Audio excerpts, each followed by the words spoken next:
We're going to jump right in. We're not going to do intros. We have an amazing set of speakers that represent different regions, different contexts, different examples. And so without further ado, I'm actually just going to run straight to the end to Rima and then come back to Kathy. So just to tee up, because you're both focused on South Asia and India as some of the key areas. I'd love it if you can just bring your work to life with an example of, SEVA has been around for a couple of decades. What are some of the practical ways in which you're coming up with solutions to stem accelerating climate change? Also, the lived experience that's guiding that work. I'd love it if you can get us kicked off, Rima. Oh, thank you so much, Sana. And it's wonderful to be here with this fellow distinguished colleagues here as well. And I'll speak here on behalf of our 3.2 million members, all women workers in the informal economy in our country.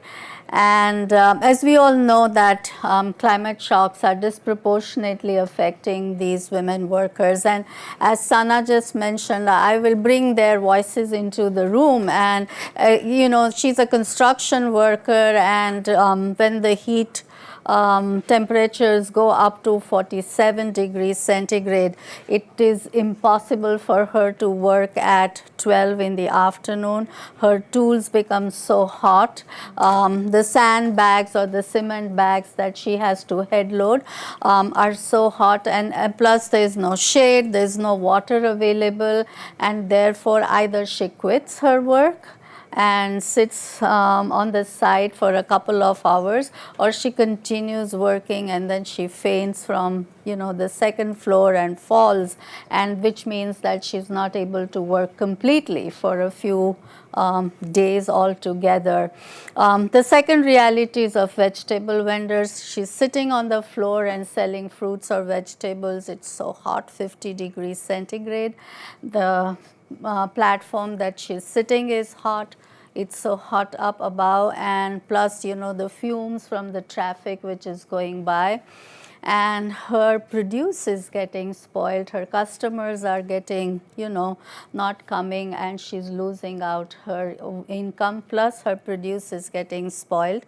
If I'm a salt pan worker working in the desert at 53 degrees centigrade, and whether I drink tea or I drink water, there's absolutely no difference. The water boils, and therefore, when my harvest is just ready, I have to leave it like that, which means my 8 months of hard work is gone. And what does it lead to? She's either compelled to go to a moneylender, who therefore asks and takes advantage of her situation, and therefore just lends her but asks for terms which are just so very abusive. She's asked to sleep with him in front of her husband, her children, and that loss of dignity and self-respect that heat stress brings about, we don't talk about. That's the kind of mental health issues the heat stress brings about, we don't talk about. And I'm so glad that we were fortunate to have the Climate Resilience for All with us. And we were really desperately looking at how do we address this issue of heat. How do we bring back the dignity and self-respect of our members? How do you reduce the vulnerability of these informal sector workers to these climate shocks? But one thing I'm very proud to say is that poor do not want charity. But they want an enabling tool or an environment that helps them fight poverty and vulnerability. And that's where we designed the parametric heat insurance product for our members. And, the first year, Kathy will talk about it, it did not trigger, and everybody would think that, oh, that was a failure for you. No, we were innovating, because for the poor, innovation is their coping and survival strategy. Next year, even if the first year the insurance product did not trigger, our numbers doubled. We had 50,000 members, and they started contributing towards the premium. So it's not that the insurance was free. They contributed first year 40%, next year 50%, and this year we had 245,000 members who were contributing and buying the insurance, the parametric insurance product. Why? The insurance product triggered, and the woman who could not pay her electricity bill the first year and therefore had to be in the heat inside her home also without electricity, next year the insurance triggered and she had 750 rupees in her bank account, and the message came in her phone. That was an empowerment for her. Her husband was without work, she was on the verge of pulling children out of school, and here she gets a message on her cell phone that 750 rupees payout is in your bank account. And you could imagine the kind of respect that she commanded in her family, and she paid the electricity bill, and that's how she survived the heat shock. And that made these women pay for the insurance. So this year I was sitting in a meeting and I was talking to these women that our insurance has to, premium has to be affordable. This year we have 3 perils. It's heat, cyclone and excessive rainfall. How would the members pay? And one woman who is a waste collector, she said, I had to buy this insurance, and so I told the grocery shop owner that, can you lend me 500 rupees, and if my insurance payout comes, the first thing I'll do is pay you back. But I do want to buy this insurance. And this is the kind of resilience that women are talking about. And I think that made us think that, it is insurance plus. And so we have a climate facility now where the women contribute 1 day's wage every month, which goes towards paying towards her insurance premium, and the balance amount is for her contingency loan, for access to finance for adaptation, and access to finance for her health related contingencies as well. And we've seen 100% repayment. And so I think Sana has been listening to some of the work that we are trying to scale it up together with Kathy and Sana, and setting up a global climate resilience facility for women. This is a blended finance facility, and it could be used as a first loss default guarantee, as a credit guarantee to unlock capital, to accelerate adaptation, mitigation, and scale up the insurance program, in South Asia and in other parts of the world. I'll stop here. Thank you. Thank you so much, Rima. Thank you for bringing the voices of those who can't be in this space and whom we're always talking about in terms of beneficiaries and users. And I really love that example because you highlighted what depth of impact looks like in practice, and where we're thinking about things like gender-based violence and what's actually shifting. So Kathy, maybe turning to you, speaking of some of the joint work that you do, but also what are some of the things that you're excited about bringing to the world in this time that really needs innovative solutions? Thank you very much, Sana. So I'm Kathy Boffman-McLeod, CEO of Climate Resilience for All, and we had the great privilege and pleasure of working with Rima Ben and her team, learning what the heat was doing. And one of the things that is important for all of us, and Rima's just exhibited this, that we don't talk about climate change having negative health impacts. We need to talk about urinary tract infections and blisters and fainting and headaches and miscarriage, lost income. We recently surveyed the largest market we work in Freetown, Sierra Leone, in the Congo market, and women reported losing 60% of their income from the heat. And so those real words about what's happening are really important to start to think about how are we investing in solving that. And of course, the very most important voice of how to solve it is the voice of members of Self-Employed Women's Association and other organizations serving and supporting women and vulnerable communities that are facing the sharpest end of the climate change stick. we are focused on women specifically because of that duality of both the disproportionate impact and the disproportionate capacity to solve it. And so the stories that Rima told, there are so many stories that as Climate Resilience for All, we knew that if the product would pay. And one thing that you didn't mention is that in the first year, we knew that we would need some sort of inducement. If someone came to you and said, I'm going to sell you this wacky insurance, I'm going to just come along, and the trust amongst the members of SEVA is unspoken. And I will say they're 50 years old, so they have 5 decades of organizational success, and what they do for each other is really impressive. But still, if I said, hand over 500 rupees for this insurance product, you would say, I'm not so sure about that. Why don't you sell it to my neighbor, come back later? And what the team at SEVA and what we devised together is that we need something that, not just an inducement, but something that reduces the physical risks of extreme heat. And so one of the biggest things I'd like for everyone to leave with today is that insurance is a solution, but alone in many, many communities, it is not the solution on its own. It needs to be, as Rima said, insurance plus. You need things that reduce the risk.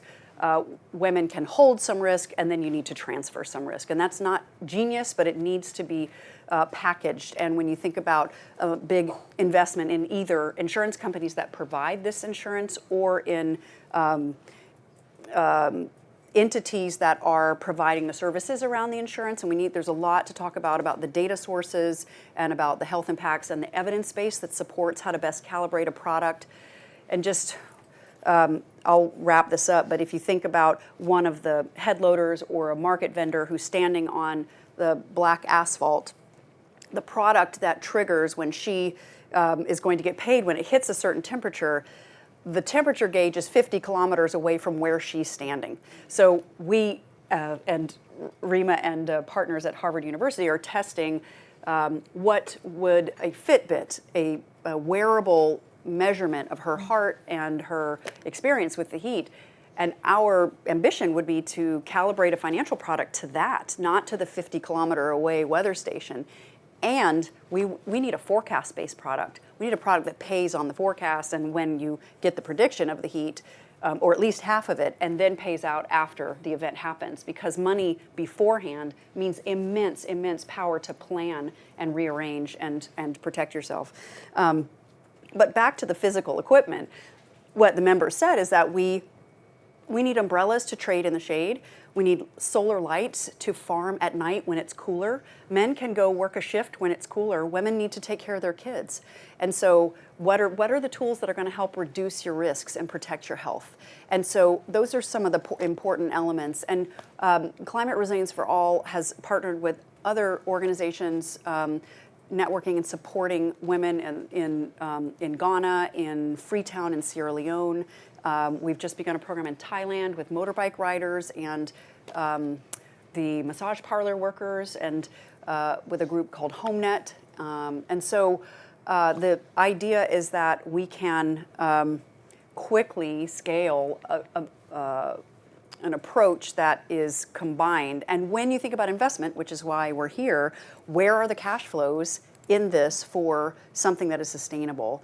And when we think about infrastructure, we think about shade. And so we're thinking a lot about the infrastructure of lights and fans and pay-as-you-go cooling in informal markets across the Global South, where our count and our partner, the Women's World Banking, is here too in the room. 800 million women are working in the informal sector in the hottest belt around the planet.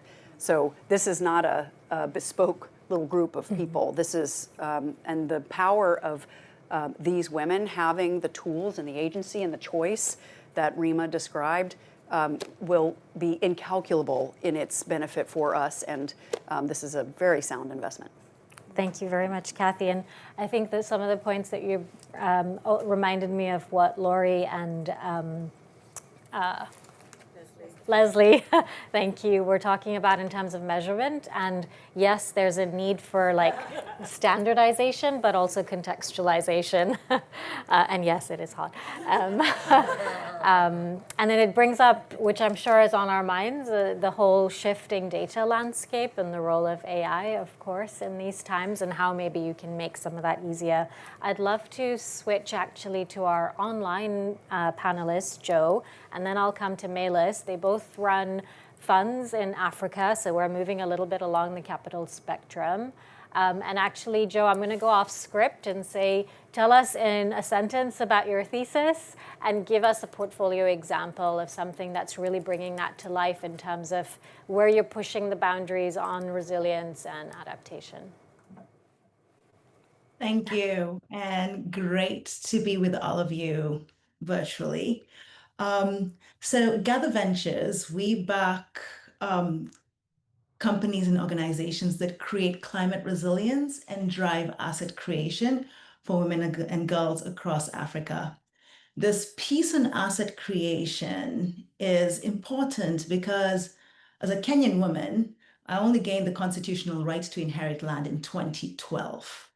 So there's a recognition that you have a lot of women and a lot of us who are supporting these women to get to a place of educated or workforce development. Then you have some money. Maybe you decide to invest in some land with your partner or maybe build a home. But the reality in many places across the world, not only Kenya, is that if your husband passes away, that wealth goes back to his family and you're at their mercy. Or if it's within your family, if your parents pass away, you then have to negotiate with your brothers. So we operate in a instrument agnostic. So we do grant, we do debt, we do equity, and we're stage agnostic. And the key part is what are the climate resilience solutions that lead women to have assets? To qualify this with an example, one of the entities in our portfolio is Giraffe Bioenergy, and they are taking cassava and converting it into green ethanol. Why cassava? Cassava is a woman's crop. And in Kenya, particularly, women will grow it at the edges of their farm, which is considered the less valuable land, because one, it can stay in the ground for up to 2 years, but it has very little market value because once you harvest it, you have to process it within 48 hours. And most of the smallholder farmers do not have the capacity to do that. With Giraffe Bioenergy, you now have a guaranteed off-taker, and you can harvest your cassava as much as possible. We have women who, were eating a meal once a day and now are eating meals twice a day. But more importantly, there's a second set of women. Giraffe Bioenergy is building this biorefinery, and this biorefinery is employing women who are transitioning from smallholder agriculture into manufacturing jobs. And when the bioethanol is produced, it's going into clean cooking, which is then supporting a whole large range of women and addressing the health items we discussed. For Kenya, that local production of ethanol is a game changer because right now there's very limited ethanol in the country and you have people importing it as far as Thailand.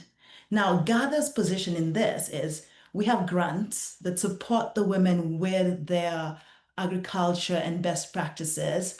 We also have grants that work on solar irrigation and the mechanization, what we discussed, that tractor play.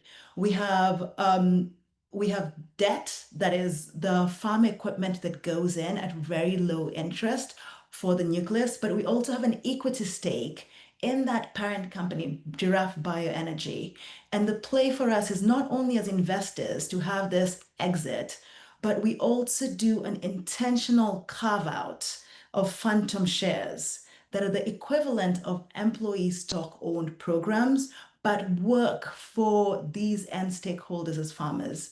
Our big dream here is to provide a template that will get everyone in our space. When we have these exits as funds or events, we're not only celebrating what the company achieved in the top executives, but that distribution is trickling down to that farmer who's in the supply chain, that construction worker or anyone else.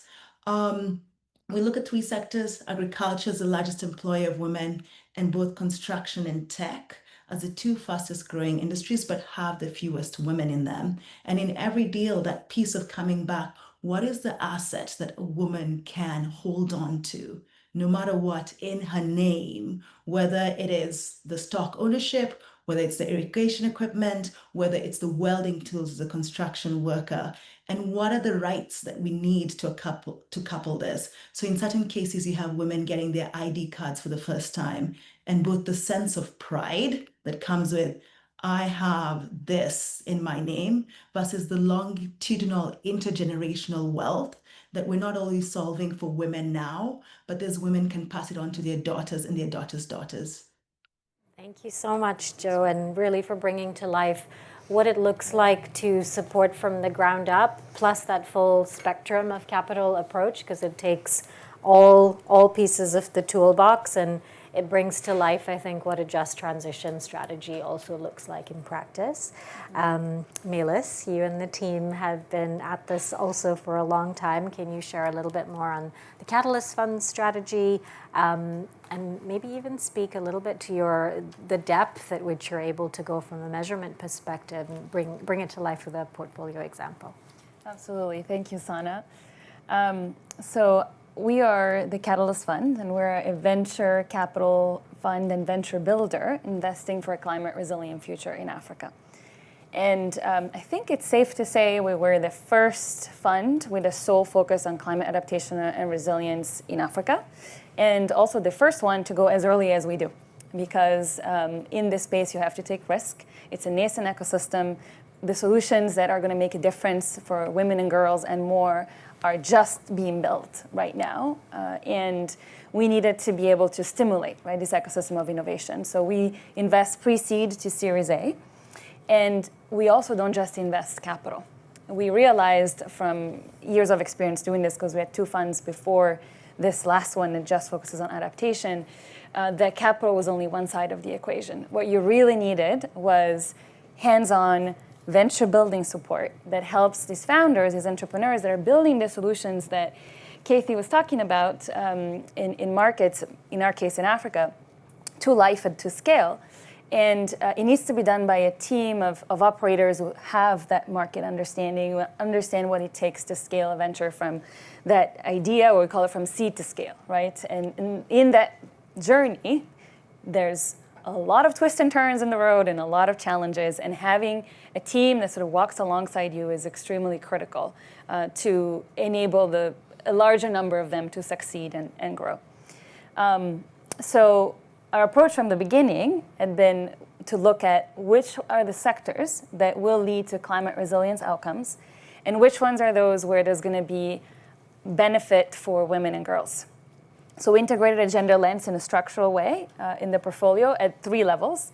At the fund level, our leadership is a majority of women, obviously including myself as the founder, but many others in the team. And at the portfolio level, we have set a target to invest in at least 40% of the portfolio to be startups that are led by women. And if you've seen the latest numbers around this, it's abysmal. Less than 5% of capital goes to startups that are led by a woman CEO in Africa. And this is a number from last year. And this year apparently is the worst ever on record so far. 0.9% through this date in 2025 has gone to women-led companies. So that was very important for us. And then at the user level, which are the solutions that lead to that benefit?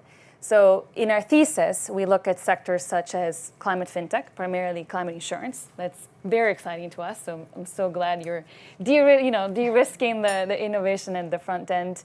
A second is sustainable livelihoods, climate smart agriculture, land restoration, to Jo's point, and fishery management. And the last is climate smart essential services, so access to water, waste management, and health. And in these sectors, we do see a higher participation of women, and actually women being leaders, agents of climate action, which I know is a sentence coined by Heading for Change, which I really admire, because it's true. Like, this is not passive recipients, right? It's leaders, it's the ones that are gonna take the actions so that the communities, their families benefit, the communities benefit, and then overall, at a larger scale, at a national level, everyone's benefits from climate resilience. So 2 examples. In Tanzania, we backed a company called Mazao Hub. It's a precision agriculture company that combines a tech and touch approach to deliver soil sensors to farmers that allow a farmer to understand exactly the quality of the soil that they're farming. So it gives them information on the nutrient levels, potassium, for example, and the level of water, of humidity, like in the soil, and then advises them on the best sort of climate smart practices to farm on their land, including which seeds, for example, to plant, how to do intercropping, what to plant at what season, how much water to use at what point in time. And they connect them with, and this is where the touch piece is very important, farmers' excellence centers across the country. They now have about 70, I believe, across the country, and they're serving nearly 100,000 farmers. This is, again, for early stage company pre-seed is quite remarkable.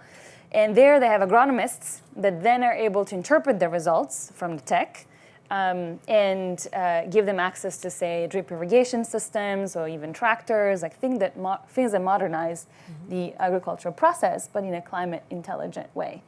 And they have 70% of the users are women farmers, and they launched an intentional campaign, they call it the Queen of the Farm, to really empower the women to go from subsistence farming to being emerging farmers, which means that now they're able to really use this as a commerce, and they're able to grow the business, because without growth, again, the impact is limited.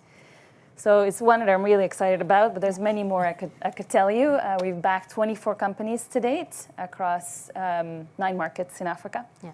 But I'll stop here for now. All good, thank you. And I think one of your companies is an Earthshot Prize winner or finalist right. as well. So keep it cool. Keep it cool. There we go. Let's keep it cool. Yeah. All right, Rosemary.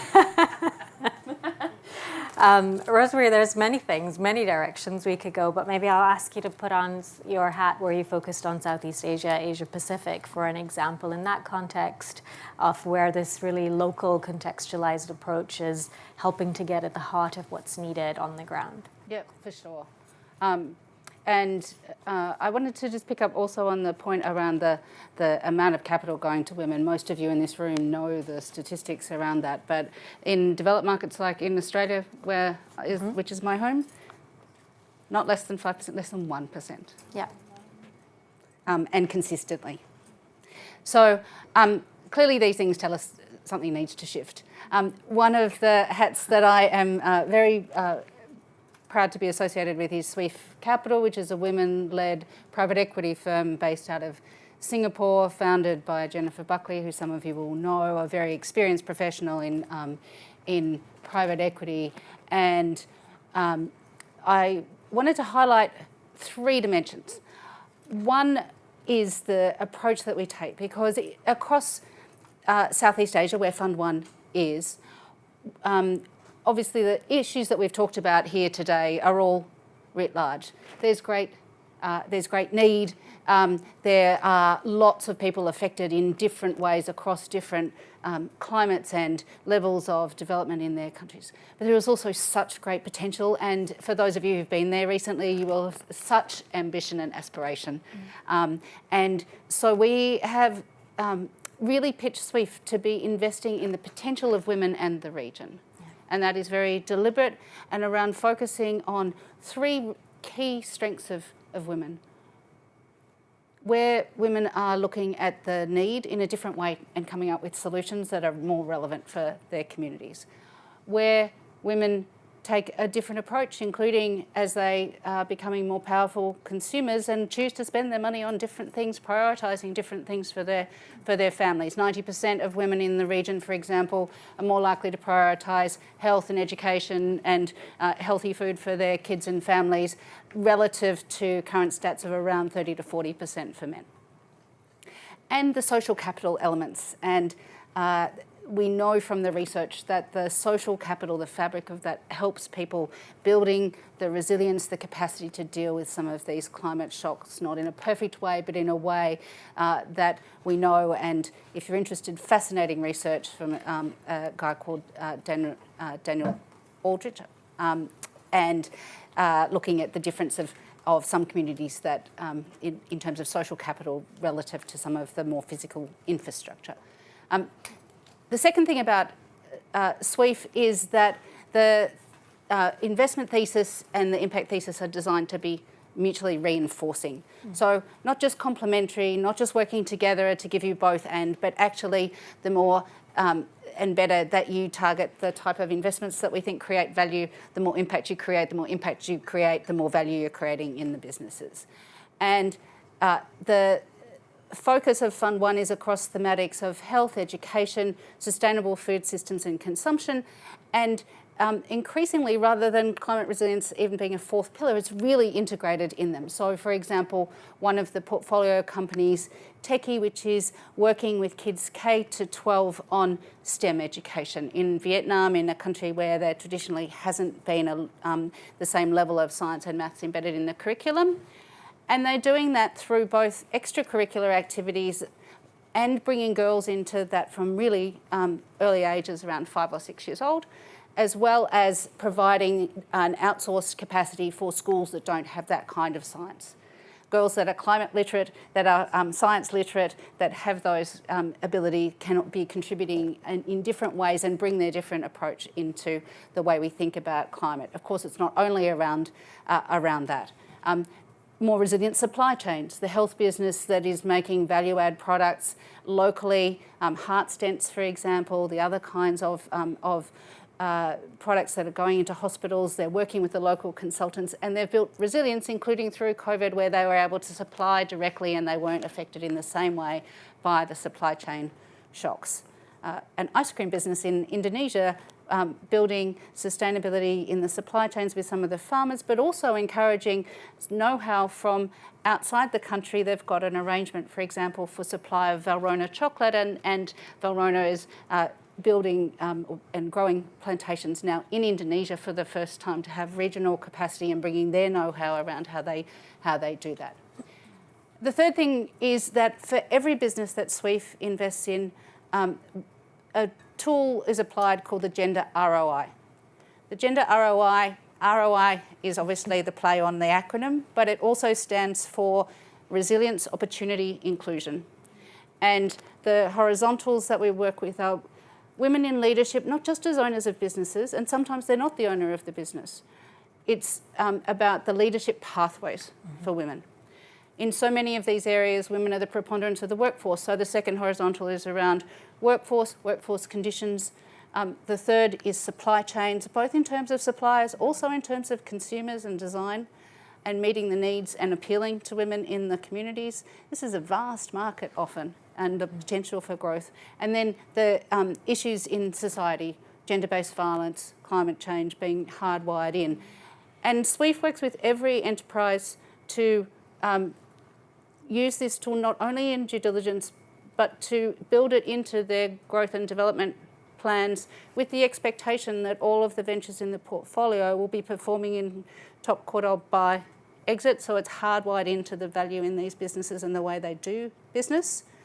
And also encouraging others. And so that's the third limb, which is SWEEF has chosen quite deliberatively not to keep these tools and know-how as proprietary, but to make them public goods. I encourage you to have a look online. There's a practitioner's handbook. There are insights that bring to life a lot of work of others in the ecosystem and what they're doing. We work with DFAT and with other players in the market to be able to make this available more broadly, with Aquilo, who's providing the data back end. And I think what's exciting about these things that hopefully we can then actually build out this picture in a way that markets respond to. Products like the insurance ones we've heard about, products and tools like the gender ROI, where if we can build the data, we gain visibility and we start to be able to engage markets more broadly. So we deliberately make it not just about SWEEF, but about how we can bring more people on board. Thank you, Rosemary, and thank you also for bringing up what a more systemic approach to this work looks like. We have about 5 minutes left, so I'm going to respect Sarah's prompt that we finish on time. So I had all these beautiful questions, but Joe, I'll come to you and actually to each of our panelists. Maybe just have a moment to share, if you could think of 2 things that you need in this moment to really scale up what you're doing in terms of inclusive climate finance, what would be the 2 things on your wish list? More flexible and creative capital, and that way you have ventures getting the exact funding they need. And then the second, and this also builds on what Catalyst said earlier, is deep accompaniment. All the entities we're backing are on long journeys that need patient capital, but also a wraparound set of services that get them through the hard parts. Thank you. The capital plus, yes, agree. Rima, maybe coming to you. I can think of 3 things. Okay. And the first is definitely, as Joe said, I think flexible and creative financing, and that's why we are setting up this blended finance facility as well. The second is that working with the poor women cannot be in a project cycle mode. It has to be at the pace of the women themselves, and therefore I think one has to also invest in time and at the pace at which the women can take it. And in the end, I would just like to have one line of singing, which our women always say, and that is, Ame par karishu, ame par karishu, ame par karishu ek din. Oh, unda antarma, amne chhe vishwas, we shall overcome someday. Thank you.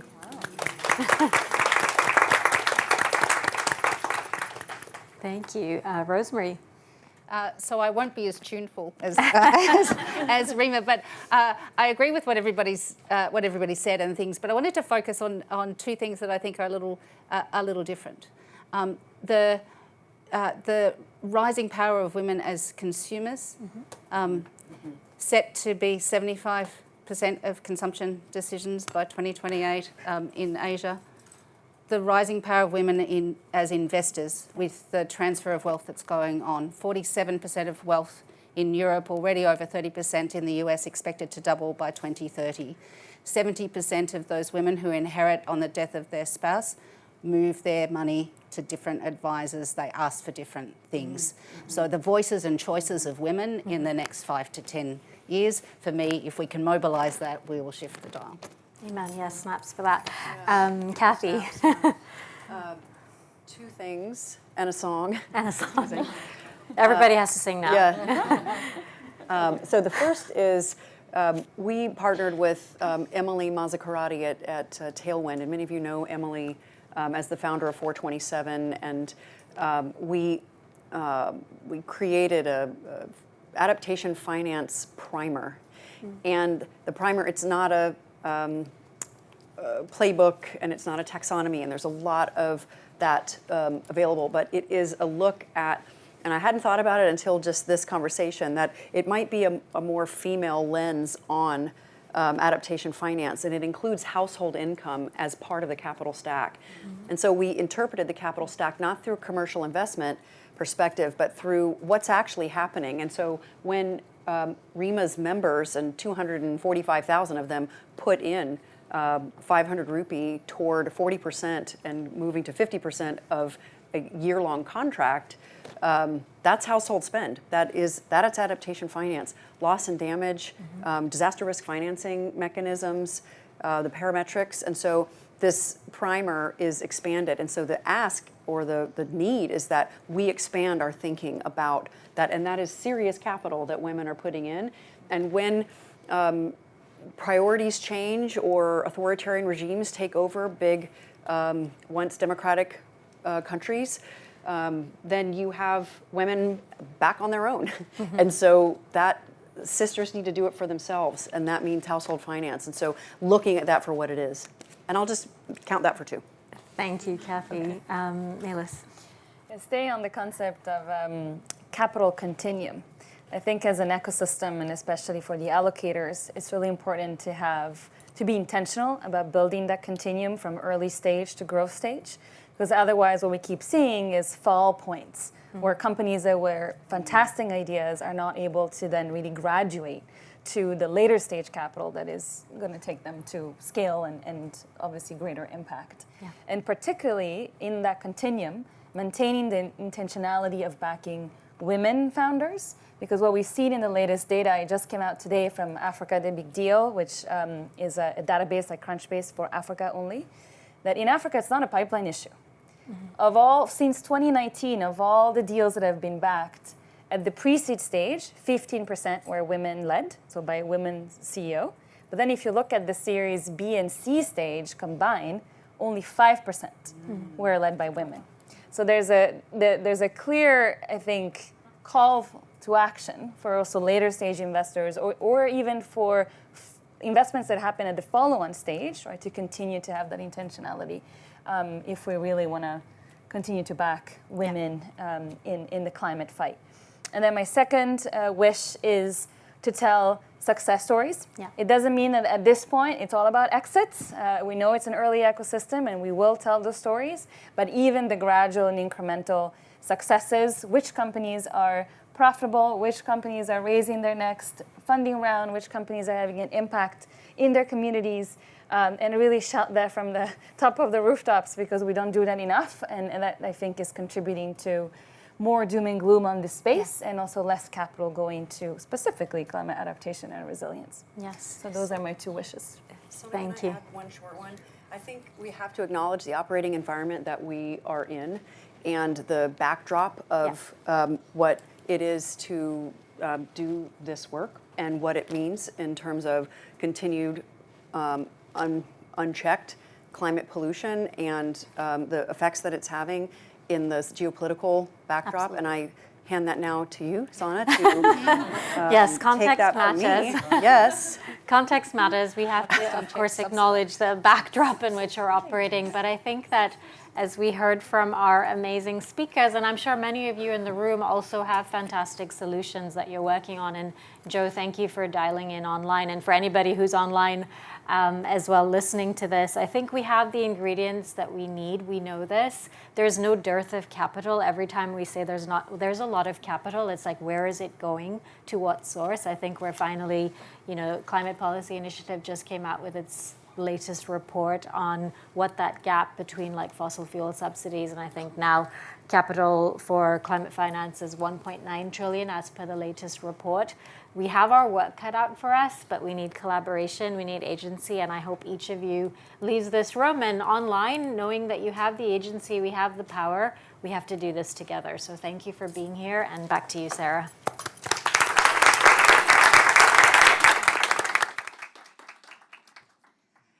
Thank you so much to all of our panelists and everyone for coming. I do just want to take one moment for everyone to think about how they can action this. Something that we really aim to do with this event and with any of the events that we do at GARI is to just prove that this is an opportunity, that this isn't something that governments are just talking about doing, and it's not something that just philanthropy is talking about doing, but something that real investors are doing. We've had some large banks, we've had some venture capital, we talked a little bit about grant funding. And so these are just one small set of examples that investing into adaptation and resilience, especially with a gender lens, is an opportunity, and it's going to take every single type of capital. And so I really appreciate this panel in particular for pointing that out, that it's different tools, different types of capital, but we need all of it. And so whoever you are in the room, with whatever type of capital you're connected to or whatever type of projects you're connected to, there is that opportunity. So if you're thinking about next steps, just a very quick plug that this is what we do at GARI. We bring investors together to share, even related to the context. This is a big tent, and we need to think about growing it. We need to think about working together. The DFIs are working together. Investors are identifying investor partners at events like this to co-invest. So just thinking about that, please keep us in mind. Our little logo is up there, garigroup.com, if you want to look us up. I'm Sarah. And we're doing this as just to identify some of the funders that do care about this stuff. This is part of a project we're implementing, funded by the Jeff, supported by UNIDO. So there are so many investors and funders and partners here that are focused on this, and so I just want to encourage everybody to keep those partnerships going so that we can grow this. Thank you very much, and thank you, of course, to BII for our hosts.